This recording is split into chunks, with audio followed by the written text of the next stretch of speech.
So just got to lift and it is Tuesday. Gonna head in and just look at airports, see which ones have good winds for landing today. And then I also need to find my pivot mount. I left it in the plane, so I'm gonna go in and see if anyone's turned it in.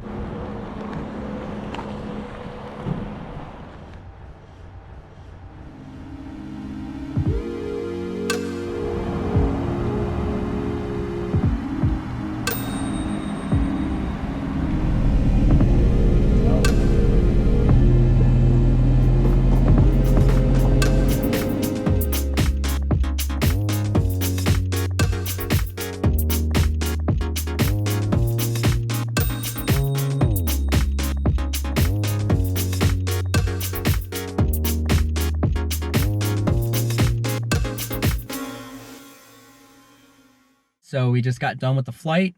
Back home now. Brian unsatted me for the landings just so I can get some more repetition in. My biggest thing that I know I struggle with is our back pressure on the flare. I either give it too much back pressure and then I want to raise the nose up a little too high, and then, we'll bleed off too much airspeed and you don't want to, come slamming down on the runway. Or I don't give it enough back pressure and then, you're not flaring, so you're not going to get your rear wheels down first. So just fighting that beast and trying to find that happy place of where I need to have the stick. And other than that, there were some weird gusts that kind of crept up on me while I was doing landings. Like there was one time I had a really great approach, and as we were coming to touch down and I felt like things were good, all of a sudden there was a gust and blew us to the right a little bit. Another thing Brian was, saying to look at was prepping and staying ahead of the airplane as much as possible. So going through checklists when I first get to the airport, going over the weather at the airport that I'm looking at flying to.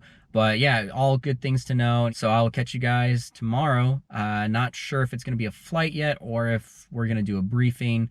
Right now they have me scheduled for a briefing, but Brian might change that since we need to redo the flight from today. So we'll see. Just constantly going with the flow.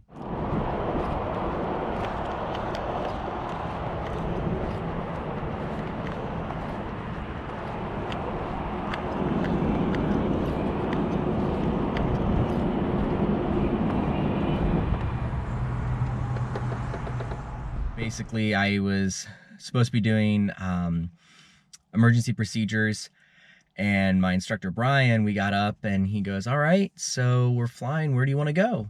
And I really hadn't prepared for that. I thought we were just gonna be doing, maneuvers or something, so I didn't have an airport in mind. So he goes, "Well, let's find an airport." Got on my iPad and was like, okay, well, let's go to Shelbyville. So got the weather for Shelbyville and the radio set up, and he's kind of like, you could have dialed in radio frequencies while you were ascending to our cruise altitude, and then once we got to cruise, then we could have, looked at a few other things. So, just always thinking ahead, staying ahead of the plane.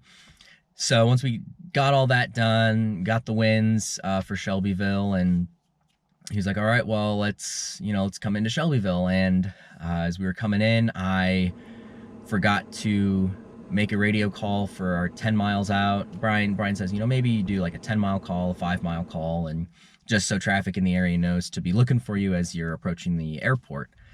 And so didn't do that, and we're coming up on 3 miles, because then at this point I was, kind of all in my head, and I'm like, okay, I need to do this and this, and then I was behind the plane.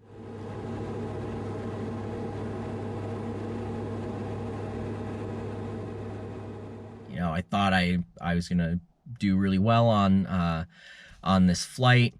It just shows you how quickly things can kind of get away from you if you don't prepare and don't plan. So all in all, a lot of good things to take away from my flight yesterday. Like I said, in week 1, we're gonna struggle at times. We're gonna have some good days, some bad days, but as long as we keep learning, take all these negatives and turn them into a bigger positive. Hope you guys can learn from some of these experiences.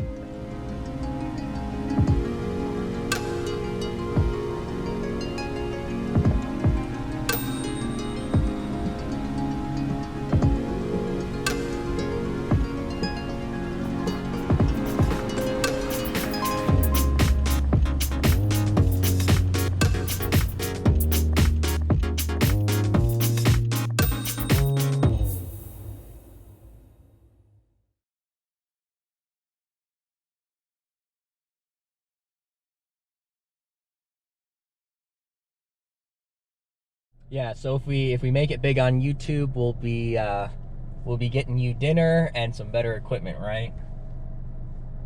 Yep. Sounds good to me. I do like dinner and a better equipment.